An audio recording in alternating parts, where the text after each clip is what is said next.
एक मित्र ने प्रश्न पूछा है कि विपश्यना क्या है। विपश्यना को अगर बहुत ही साधारण शब्दों में अगर हम समझने की कोशिश करें तो विपश्यना का अर्थ है जो जैसा है उसको वैसा ही देखना। यही साधना है और कुछ भी नहीं। जो जैसा है उसको वैसा ही देखना, लेकिन अति कठिन है। पाली भाषा में पश्यना शब्द का अर्थ होता है अपने आप को देखना, और विपश्यना शब्द का अर्थ होता है शरीर पर जो भी वेदना संवेदनाएं क्षण प्रति क्षण उठती हैं उनको होशपूर्वक जाग कर देखते रहना। और साधारण शब्दों में अगर हम कहें तो जो जैसा है उसको वैसा ही देखना विपश्यना है। हम एक फूल देखते हैं या हम एक पेड़ देखते हैं, न तो हम कभी फूल देख पाते न हम पेड़ देख पाते। उससे पहले ही हमारे अंदर हमारा मन काम कर जाता है कि यह लाल फूल है या सफ़ेद है या गुलाबी है, और यह फूल तो गुलाब का है, कमल का है, चमेली का है या गेंदा है। यह सब क्या है? यह सब हमारी नॉलेज है, यह सब हमारा ज्ञान है जो बाहर से बटोरा हुआ है। हमें नहीं पता गेंदा क्या होता है, हमें नहीं पता लाल क्या होता है, हमें नहीं पता कमल क्या होता है, गुलाब क्या होता है। लेकिन हम फूल को तो नहीं देख पाते, हम अपना जो ज्ञान है, अपनी जो नॉलेज है जो बाहर से बटोर कर रखी हुई है उसमें ही उलझ जाते हैं। लाल फूल है और वो भी गुलाब का, और गुलाब मुझे पसंद नहीं और लाल रंग तो मुझे बिल्कुल भी पसंद नहीं। अब एक ज्ञान से दूसरा ज्ञान, एक नॉलेज से दूसरी नॉलेज, एक विचार से दूसरा विचार, क्या पसंद है क्या नहीं है, क्या अच्छा है क्या बुरा है, ये बातें और आगे तक जाती है। मुझे गुलाब की खुशबू पसंद नहीं, मुझे तो चमेली की खुशबू पसंद है। और इससे आगे जाएगा विचार, वो कहेगा नहीं नहीं, गुलाब वाली अगरबत्ती तो घर में बहुत, जब भी जलाई जाती है तो बहुत परेशानी होने लगती है, सांस लेना मुश्किल हो जाता है। मुझे तो चंदन वाली अगरबत्ती पसंद है। चंदन की अगरबत्ती जब घर में जलती है तो बहुत ही मधुर सुगंध घर में आती है। और आगे जाएगा विचार, वो कहेगा नहीं नहीं, अगर केवड़े की खुशबू मिले तो वो बहुत मधुर होती है। और सेंट तो मैं चमेली से बना हुआ ही लगाता हूं, और डियो मुझे ये पसंद नहीं। और आगे जाएगा विचार, वो कहेगा नहीं नहीं, मैं तो मंगलवार को हनुमान जी का व्रत करता हूँ, उस दिन तो मैं लाल फूल चढ़ाता हूँ, और वह भी गुड़हल का, गुलाब का नहीं। दूसरा कहेगा नहीं नहीं, मैं तो हार श्रृंगार का फूल चढ़ाता हूँ कृष्ण को, क्योंकि मैं कृष्ण का उपासक हूं। और हकीकत क्या थी? हकीकत फूल को हम देख रहे थे, उस फूल को हम देख ही नहीं पाए। और यह विचार, यह ज्ञान, यह नॉलेज हमें कहां से कहां ले जाती है, अच्छे बुरे में तब्दील कर देती है, पसंद नापसंद में तब्दील कर देती है। फिर और आगे जाएगा विचार, वो कहेगा नहीं ये इतने पैसे में आता है, वो उतने पैसे में आता है, यह फूल ज़्यादा अच्छा होगा क्योंकि यह महंगा मिलता है। फिर और आगे जाएगा विचार, वो कहेगा कि यह फूल तो इस लोकेलिटी में होता है, इस कंट्री में होता है, इस राज्य में होता है। फिर और आगे जाएगा विचार, वो कहेगा नहीं नहीं, यहाँ के लोग तो फूलों की केयर करना नहीं जानते। फिर और आगे जाएगा विचार, वो कहेगा कि गवर्नमेंट इनको अच्छा फंड नहीं करती, इनको सब्सिडी नहीं देती, इनको इनके ऊपर विशेष ध्यान नहीं देती, इसलिए यहाँ के फूल अच्छे नहीं हैं। और आगे जाएगा विचार, वो कहेगा कि यह लोग तो खाद सही नहीं डालते, यूरिया डालते हैं तो कुछ और डालते हैं, इससे फूल जल्दी मर जाते हैं। और आगे जाएगा विचार, वो कहेगा कि क्लाइमेट बहुत तेज़ी से बदल रहा है, इस वजह से ज़्यादा गर्म हो गया, ज़्यादा ठंडा हो गया, उससे प्रभाव पड़ रहा है। इस तरह से मन हमें खींच कर ले जाता है, अपना ज्ञान आगे रख देता है, और जो सत्य था वह सत्य हम देख ही नहीं पाते, वह सत्य प्रकट ही नहीं हो पाता। जरा सोचो, क्या कभी हमने फूल देखा? अगर अब हम विचार करें तो हम सबका उत्तर होगा कि नहीं, हमने नहीं देखा। इसी तरह से वृक्ष है, और इसी तरह से अपने आप को देखना, पस्सना, जिसको पाली भाषा में कहा जाता है, पस्सना, अपने आप को देखना। क्या हमने अपने आप को कभी देखा है?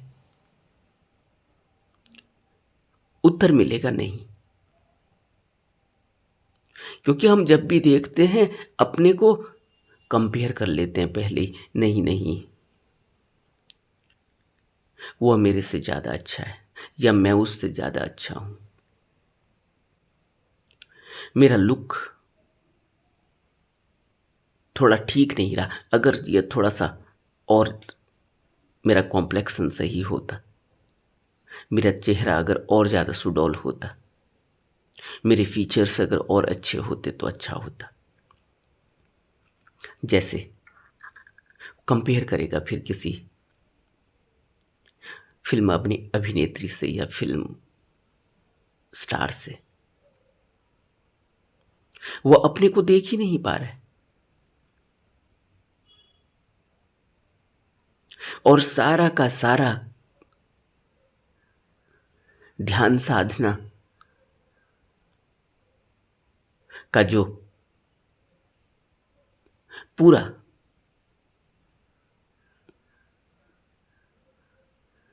खेल है वो यही है कि अपने आप को देखा जाए। अब अपने आप को कैसे देखेंगे? और तो कोई तरीका है ही नहीं, क्योंकि हमेशा आंखें बाहर देखती हैं, अपने आप को कैसे देखेंगे? और अपने आप को बाहर से तो देख भी लेंगे, वहाँ भी क्या दिखता है? वहाँ भी अपनी चमड़ी ही दिखेगी, चमड़ी से अंदर हम देख नहीं पाएंगे। वहाँ भी अपने कपड़े ही दिखेंगे, कपड़ों के अंदर त्वचा दिखेगी, उससे और आगे और अंदर हम कभी देख नहीं पाते। इसीलिए तो कभी हम अपने को देख ही नहीं पाते। और विपश्यना हमसे यही कह रही है कि अपने आप को देखो। वह उठ रही वेदनाएं, वह उठ रही संवेदनाएं जो अपने ही अंदर उठ रही है, जिनसे पूरा कृत्य घटित हो रहा है, उन क्षण प्रतिक्षण उठ रही संवेदनाओं को होशपूर्वक जागरूक होकर अगर देख लिया तो फिर वही कृत्य हो पाएगा जो हम करना चाहेंगे, और जो हम नहीं करना चाहेंगे वो नहीं होगा। क्योंकि आंखें बाहर देखती हैं, तुरंत शरीर में वेदना उठती है, प्रभाव है, इंद्रियों पर पड़ता है प्रभाव, और इंद्रियां तत्क्षण सर उठाने लगती हैं। और इंद्रियां जो भी प्रभाव हमारे अंदर डालती हैं, वेदना के रूप में, संवेदना के रूप में हमारे शरीर में महसूस होता है। लेकिन अगर हम बेहोश हैं तो हमें वो वेदना और संवेदनाएं महसूस ही नहीं होंगी। और दूसरा, अगर वो वेदना और संवेदना हमें महसूस भी हों, तो अगर हमारी बेहोशी गहरी है तो उन वेदना संवेदनाओं के प्रभाव में आकर हम कृत्य कर जाएंगे। और यही होता है। हम एक सुंदर घर देखते हैं या एक सुंदर स्त्री देखते हैं, तुरंत वेदना उठती है अंदर, हृदय में धक धक होती है, दिल धड़कने लगता है, तुरंत विचार उठता है। अगर वो विचार देखा नहीं गया ध्यान से, अगर पसना नहीं हो पाया, अगर अपने आप को देख नहीं पाए, विचार को पकड़ नहीं पाए, वेदना संवेदना महसूस नहीं हो पाई, तो तुरंत इंद्रियां कर्म को अंजाम दे देंगी और उस कृत्य का फिर हमें भुगतान करना पड़ेगा। इस वजह से ही तो हम इस संसार में उलझते हैं, फंसते हैं। इसलिए यह बुद्ध की तकनीक, ध्यान साधना बहुत अनूठी है। इसमें कुछ भी करना नहीं होता। ध्यान में तो वैसे भी कुछ करना नहीं होता, सिर्फ देखना है, जागरूक होकर देखना है, जागरूक होकर अपने आप को देखना है। बाहर भी नहीं देखना, क्योंकि बाहर देखने से तो फिर बाहर ही उलझ जाएंगे। अपने आप को ही देखना है, कहाँ कौन सी वेदना उठ रही है, कहाँ कौन सी संवेदना उठ रही है, और उन वेदनाएं संवेदनाएं उठने के बाद किस तरह से हलचल हो रही है, और उस हलचल से किस तरह से कर्म की तरफ हम बढ़ रहे हैं। वह कर्म अच्छा है, वह कर्म अच्छा नहीं है, उसको करके क्या हित होगा और क्या अहित होगा, इन सब पर पहले गहराई से मनन हो जाता है। इस वजह से मनुष्य बड़ी बड़ी झंझटों से बच जाता है। नहीं तो उसे हर कृत्य का हिसाब तो देना ही है, क्योंकि जो भी क्रिया हुई उसकी प्रतिक्रिया होनी ही है, परिणाम आना ही है, रिजल्ट आना ही है। लेकिन कई बार रिजल्ट ऐसा होता है कि हम उसे इग्नोर कर देते हैं। हम कहते हैं कि इससे क्या फर्क पड़ता है। कई बार रिजल्ट ऐसा होता है कि उससे फर्क पड़ता है, लेकिन हम फिर धीरे धीरे आदतन हो जाते हैं। और कई बार परिणाम ऐसे आते हैं, इतने भयावह आते हैं कि पूरी जिंदगी दुख में चली जाती है, पूरी जिंदगी दुख भुगतना पड़ता है, कष्ट झेलना पड़ता है। इसलिए विपश्यना तो हर किसी को करनी चाहिए। इसका संबंध कोई भी संबंध इसका किसी मजहब से नहीं है, धर्म से नहीं है। जो हम कहते हैं धर्म, यह कोई धर्म नहीं है। ध्यान तो कोई भी कर सकता है, जो भी जहां भी रह रहा हो, किसी भी देश में रह रहा हो, किसी भी मुल्क में रह रहा हो, किसी भी राज्य में रह रहा हो, किसी भी जाति का हो, किसी भी गोत्र का हो, कोई भी कृत्य करता हो, कोई भी काम करता हो, छोटा हो बड़ा हो, स्त्री हो पुरुष हो, किसी भी मजहब से संबंध रखता हो, कोई फर्क नहीं पड़ता। ध्यान तो कोई भी कर सकता है। इसका कोई संबंध बाहर से है ही नहीं, इसका संबंध किसी आइडेंटिटी से है ही नहीं। यह तो बिल्कुल ही निजी है। इसलिए विपश्यना कोई भी कर सकता है और करनी ही चाहिए। अगर मनुष्य को अपने झंझटों से बचना है, अगर मनुष्य को अपने कुछ भी कर लेने से बचना है, अगर मनुष्य को अपने आप को इस भवबंधन से मुक्त करना है, अगर मनुष्य को अपने आप को यहाँ के दुखों से, यहाँ के सुखों से यह अल्प सुख से अपने आप को बचाना है तो उसे ध्यान करना ही होगा, उसे पश्चना करना ही होगा, उसे अपने आप को देखना ही होगा। इसलिए विपश्यना को हम सत्य की साधना भी कहते हैं। शाश्वत सत्य की तरफ बढ़ने के लिए विपश्यना मार्ग है, यह कहा जाता है। इसीलिए कहा जाता है क्योंकि यहाँ हम जो जैसा है उसको वैसे ही देखते हैं, और जो जैसा है वो वैसा ही है। इसको देखने का, इसको समझने का एक और सरल माध्यम है, जैसे हम किसी व्यक्ति को देखते हैं। व्यक्ति को देखते ही तुरंत भाव क्या उठता है? कौन से मजहब का है, कौन सी जाति का है, कौन से गोत्र का है, कौन सी कंट्री का है, कितना पढ़ा लिखा है, इसके पास पैसे कितने हैं, संपत्ति कितनी है, इसने पहन क्या रखा है, उससे अंदाजा लगाते हैं। कौन से ब्रांड के कपड़े पहने हुए हैं, कौन सी भाषा बोल रहा है, कितना पढ़ा लिखा है, इसकी डिग्रियां क्या हैं। ऐसे हम किसी व्यक्ति को देखते हैं, फिर हम व्यक्ति को नहीं देख पाते। इसीलिए तो हम जीवन जी ही नहीं पाते, इसीलिए तो हम उस सत्य तक पहुंच ही नहीं पाते और ऐसे ही मर जाते हैं। और बार बार यह जन्म मरण, यह भवबंधन का कारण इसीलिए बनता है क्योंकि हम देख ही नहीं पाते। हम जब भी किसी व्यक्ति को देखते हैं तो तुरंत उसकी आइडेंटिटी को देखते हैं, और हकीकत क्या है? हकीकत यह है कि वो जैसा है उसको वैसा ही देखना। और बुद्ध कहते हैं, मित्ति वे सब भूयेसु बैरंग मयम न केणई। सभी प्राणी मेरे मित्र हैं, किसी के प्रति कोई बैर भाव नहीं। अप्पा सांग परमप्पा। इसलिए बुद्ध कहते हैं अप्पा सांग परमप्पा, यानी आप स्वयं अपने ईश्वर हो।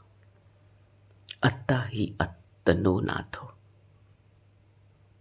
आप अपने स्वामी हो।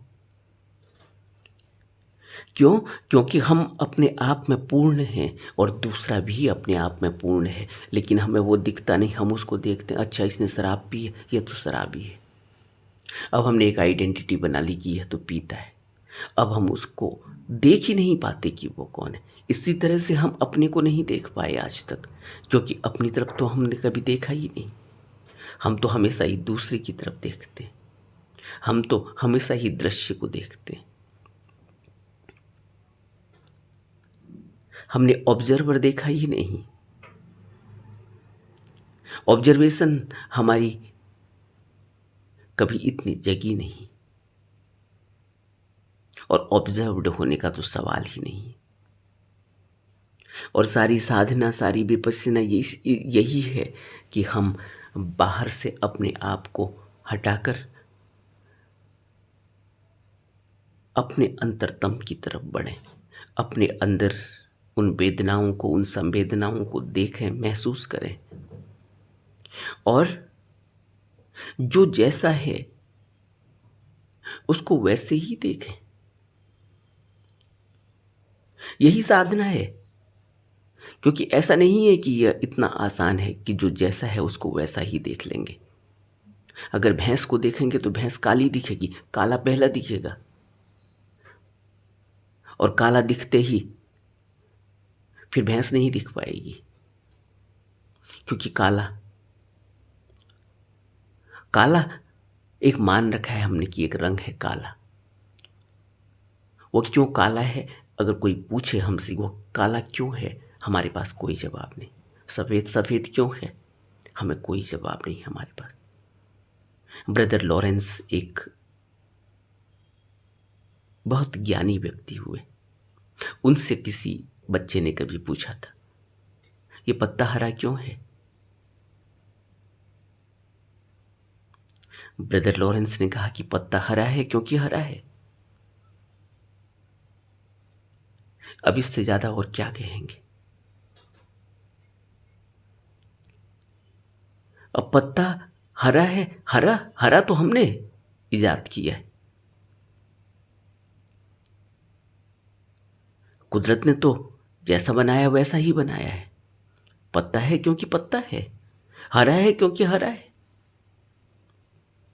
जब सूख जाएगा तो उसका रंग बदल जाएगा, क्योंकि जब सूख जाएगा तो वैसा ही हो जाएगा जैसा होना चाहिए। लेकिन हम उसमें पूरी परिभाषा डालेंगे, हम उसमें पूरा अपना ज्ञान डालेंगे, नहीं क्लोरोफिल की वजह से वो हरा है। अब क्लोरोफिल क्या है? कोई पूछे क्लोरोफिल क्या है, क्लोरोफिल की वजह से हरा क्यों है? अब कोई प्रश्न का उत्तर हमारे पास नहीं। इस तरह के ज्ञान में उलझकर हम सत्य से वंचित हो जाते हैं। और बुद्ध ने हमें यही साधना दी कि तुम देखो, अपने मन को हटा दो, अपने ज्ञान को एक तरफ रख दो। होगा साधना से ही, ऐसे नहीं होगा। अगर हम चाहें भी कि चलो अब हम सिर्फ फूल देखेंगे, देखेंगे कैसे? एक बच्चे की दृष्टि चाहिए, बिल्कुल ही कोमल नूतन बच्चे की दृष्टि चाहिए। बच्चे को देखा कभी? वो देखता है रास्ते में गाड़ी चल रही है, वो गाड़ी देखता है, गाड़ी की मूवमेंट देखता है और आनंदित है। और हम भी गाड़ी देखते हैं, सबसे पहले हम देखेंगे कि कौन सी गाड़ी है, कौन सी कंपनी की गाड़ी है, क्या नाम है इस गाड़ी का, 4 सीटर है, 7 सीटर है, इसका स्टीयरिंग कैसा होगा, इसमें और फीचर्स कैसे होंगे, एडवांस हैं नहीं हैं, और न जाने जितना ज्ञान हमें हमारे अंदर से निकल सकता है उतना हम वहाँ जोड़ देंगे। और हम कहते हैं कि हम ज्ञानी हैं। इस ज्ञान से हम समझते हैं कि हम ज्ञानी हैं। क्यों? क्योंकि हम इतने विचार पैदा कर पा रहे हैं। लेकिन बुद्ध इसको ज्ञान नहीं कहते, बुद्ध इसको बेहोशी कहते हैं, मूर्छा कहते हैं। क्योंकि वह जो हकीकत है वह तो पता ही नहीं चली, वह तो सिर्फ उस बच्चे ने देखा। लेकिन बच्चा इसलिए पूरा नहीं देख पाता क्योंकि बच्चे के अंदर अभी मन विकसित नहीं हुआ। और बुद्ध कहते हैं कि मन भी पूरा विकसित हो और तुम बच्चे की तरह भी हो। इसलिए क्राइस्ट ने कहा कि जिस दिन भी कोई व्यक्ति एक बच्चे की तरह निर्दोष हो जाएगा, उसी दिन मेरे प्रभु के राज्य में उसका प्रवेश हो जाएगा। बच्चे की तरह निर्दोष चित्त चाहिए। और यह निर्दोष चित्त का अर्थ यही है कि ज्ञान सब है, लेकिन उस ज्ञान को हम बीच में नहीं आने देते। यही साधना है कि हमारे पास ज्ञान है लेकिन हम उसको बीच में नहीं आने देते। सत्य को सत्य की ही तरह देखते हैं, जो जैसा है उसको वैसा ही देखते हैं। अपनी तरफ से कुछ नहीं जोड़ते, अपना ज्ञान बीच में नहीं लाते। यही पूरी साधना है और यह साधना हो सकती है। इसीलिए तो बुद्ध जैसी प्रतिभा को राजमहल छोड़कर वनों, जंगलों, पहाड़ों, वीरानों में भटकना पड़ता है।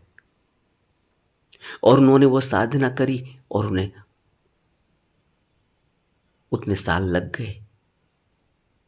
तब जिस दिन भी उनको यह अनुभव हुआ उसी दिन उन्होंने घोषणा करी कि अब मुझे वह अगोचर ज्ञान की प्राप्ति हुई है। अब मैं सत्य को सत्य की तरह देखता हूं। अब सत्य और झूठ का अंतर स्पष्ट है। अब समस्त विकारों का प्रहाण हो गया। और बुद्ध कहते हैं कि अब मेरी स्थिति ऐसी हो गई है जैसे एक ताड़ का वृक्ष होता है जिसका सर काट दिया गया हो। अब उसकी कोई संभावना नहीं कि वो अब ऊपर को बढ़ पाएगा। इसी तरह से न तो कोई काम रहा, न तो कोई क्रोध रहा, न कोई लोभ रहा, न कोई मोह रहा, न कोई अहम मैं का भाव रहा। अब जो जैसा है वैसा ही है। पसीना विपस्सिना खिल चुकी है। सत्य का उदय हुआ है, शाश्वत सत्य प्रकट हुआ है। इसीलिए तो बुद्ध ने कहा कि शून्य, सब शून्य है। सब शून्य इसीलिए है क्योंकि मन बीच में आ गया तो ज्ञान उदय हो गया, नॉलेज आ गई, सब मिक्स हो गया। सत्य में ऊपर से लेप लग गई, मन की लेप, ज्ञान की लेप। और जब वह मन की लेप हट जाती है तो बिल्कुल ही सत्य बिल्कुल वैसे ही प्रकट हो जाता है जैसे वो है। और सत्य कभी बदलता नहीं, वो जैसा है वो वैसा ही रहता है। इसीलिए इसको बुद्ध की काय को हमने तीन काय कहा, तीन कायों में त्रिकाय कहा। उसमें धम्मकाय जिसको हम कहते हैं वो वही है जो शाश्वत सत्य है, जो कभी बदलती नहीं, जैसा है वैसा ही रहता है। लेकिन उस धम्मकाय को हम देख नहीं पाते। हमें तो निर्माणकाय चाहिए, तब हम उस निर्माणकाय को देख पाते हैं, उस मोमेंट को देख पाते हैं, चलते फिरते हुए देख पाते हैं, उसमें उसको हाथ लगा पाते हैं। लेकिन वो सत्य नहीं है। इसलिए सत्य नहीं है क्योंकि वह विकृत हो जाने वाली है, वह भी किसी न किसी दिन गिर जाने वाली है, वह भी किसी न किसी दिन मिट्टी में मिल जाने वाली है। लेकिन जो शाश्वत सत्य है वो तो वैसा ही रहता है। लेकिन उस शाश्वत सत्य को, उस शून्य को समझने के लिए हमें एक प्रोसेस में आना होगा, गुजरना होगा।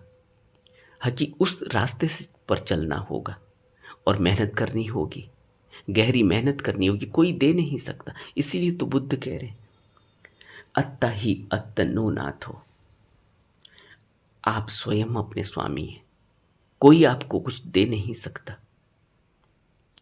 और बुद्ध आगे कहते भी हैं कि रास्ता दिखाया जा सकता है बुद्धों के द्वारा, लेकिन बुद्ध तुम्हारे लिए चल नहीं सकते। तुम्हें स्वयं यह यात्रा करनी होगी, तुम्हें स्वयं ही सत्य को देखना होगा, तुम्हें स्वयं ही अपने इस मन को अलग रख देना होगा। यह विकारों से भरा मन, यह वासनाओं से दूषित मन सत्य को ढक देता है।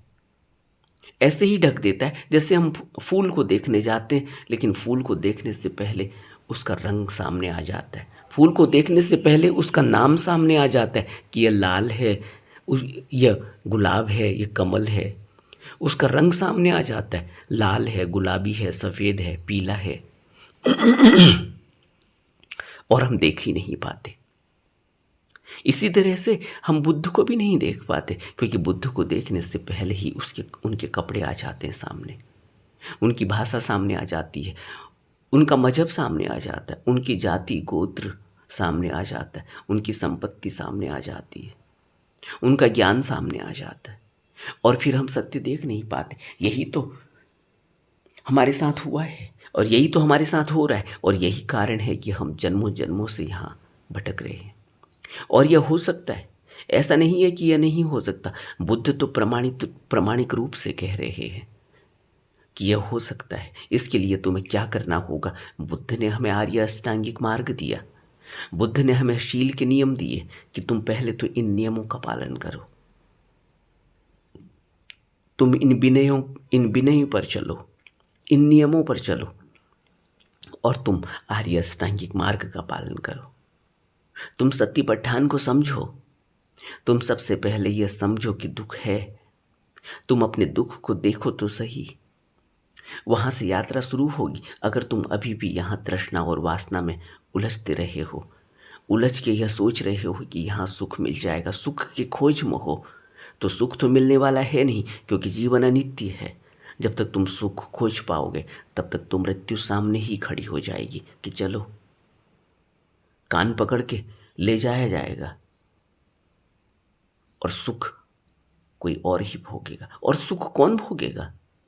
तुम जिस संपत्ति को पाकर सुख भोगने की कल्पना कर रहे हो, जब तक संपत्ति मिलती है तब तक तो शुगर की बीमारी हो जाएगी, तब तक तो दिल की बीमारी हो जाएगी, तब तक और न जाने कितने रोग इस शरीर में लग जाएंगे। तो फिर इस सुख को भोगेगा कौन? लेकिन यह बात समझ में आती नहीं, इसलिए उपदेशों की जरूरत है।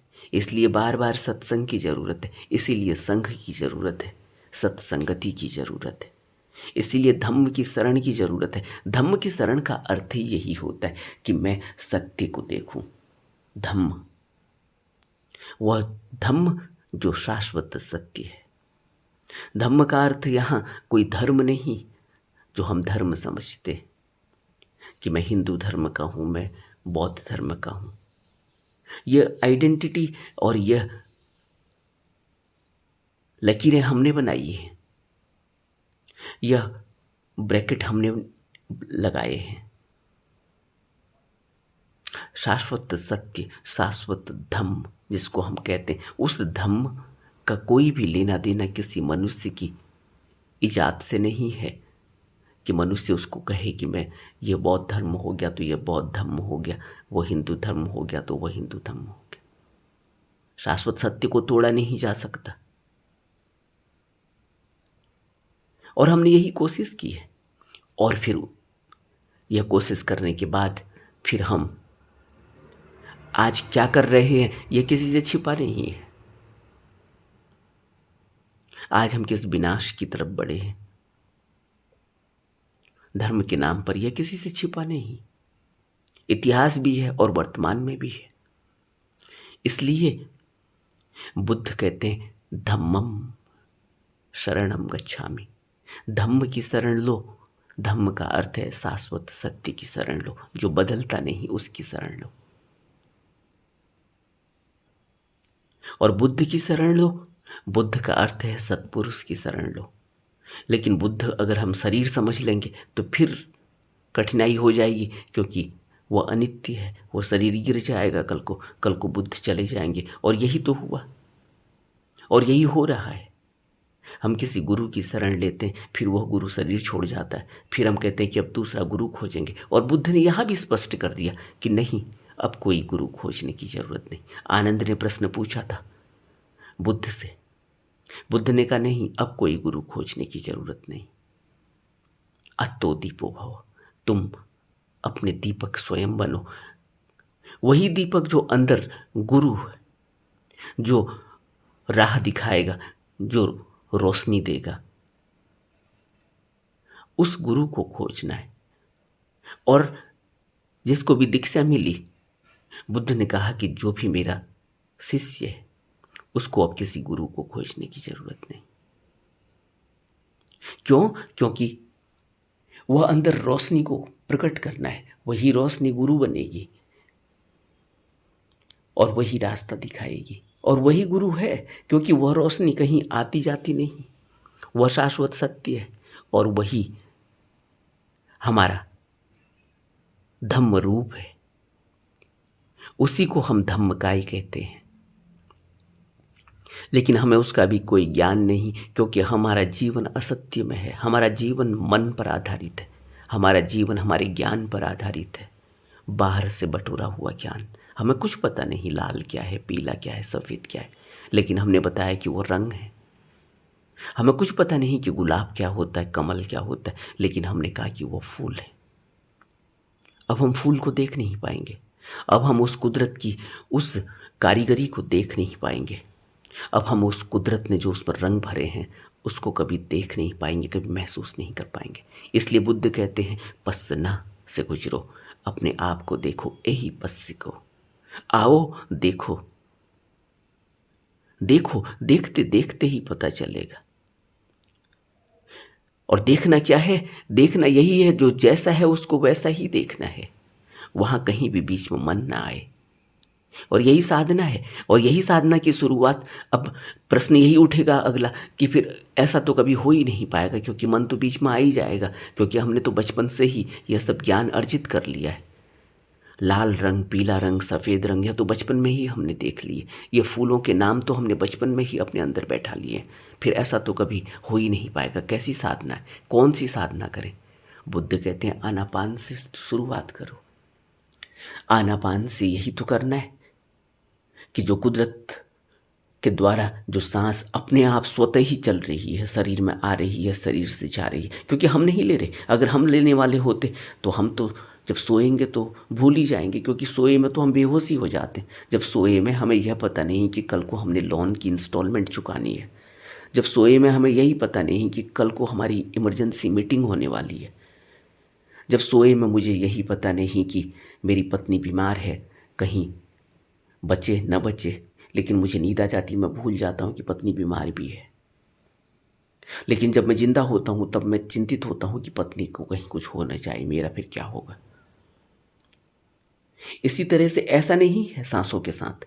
सांस तो हम पर सोए हुए हों, हम जाग रहे हों, हम पैसे गिन रहे हों, काम कर रहे हों, सांस तो अपने आप चल रही है। इसलिए बुद्ध कह रहे हैं कुदरत से शुरुआत करो, या कुदरती तौर पर सांस आ रही है, जा रही है, तुम अपना ध्यान यहाँ टिका दो। करना कुछ भी नहीं है, तुम जो भी करोगे मन से करोगे, और कुछ भी नहीं करना है। अब मन को बिल्कुल ही स्थिर कर दो, बिल्कुल ही टिका दो एक जगह, इसी सांस पर, आती जाती सांस पर टिका दो। और फिर देखो कुदरत अपने आप करती है, कुदरत अपने आप कर भी रही है, कुदरत अपने आप चला रही है, बना रही है, बिगाड़ रही है। ये शरीर चल रहा है, बढ़ रहा है, ऊपर को उठ रहा है, इसमें कृत्य हो रहे हैं, इसमें ब्रेन चल रहा है, इसमें विचार उठ रहे हैं, इसमें शरीर में अलग अलग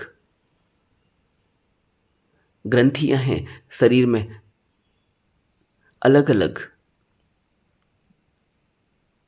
भाग हैं, इन अलग अलग भागों में अलग अलग काम चल रहे हैं।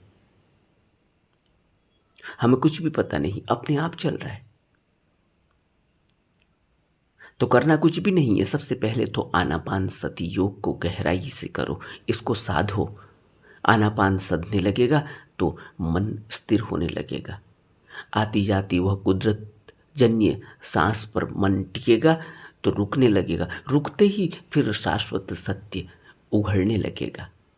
रुकते ही पता चलेगा कि हाँ, फूल है, बस। फिर पता तो है लाल है, लेकिन लाल कहीं आगे नहीं आएगा। पता तो है कि गुलाब का है, लेकिन गुलाब कहीं आगे नहीं आएगा। फूल है, बात खत्म हो गई। यह साधना करनी हो, यही तो साधना है।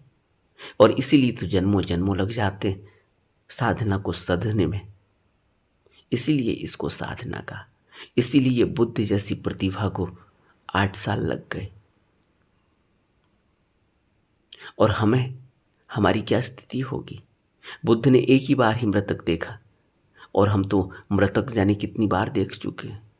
हमारी प्रतिभा ऐसी है। बहुत सीरियस मामला है, जीवन बहुत थोड़ा है। इसलिए तो बुद्ध कह रहे हैं कि यह बहुत ही भाग्य है, सौभाग्य है मनुष्य जन्म का मिलना, क्योंकि इसी में यह सब कुछ हो सकता है, बाकी किसी जन्म में नहीं हो सकता। क्योंकि मनुष्य सर्वोत्तम देह में है, मनुष्य सर्वोत्तम प्राणी है। इसीलिए उसको नर नारायणी देह कहा, कि इसी में नर है, इसी में नारायण है।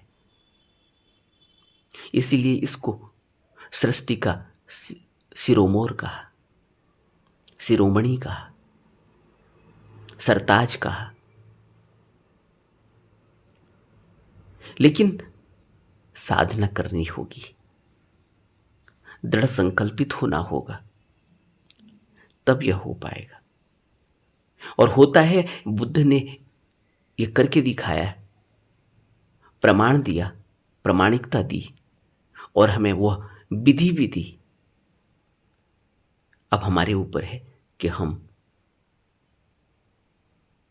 कितना सीरियस इस बात को अपने जीवन में उतारते हैं। नमो बुद्धाय।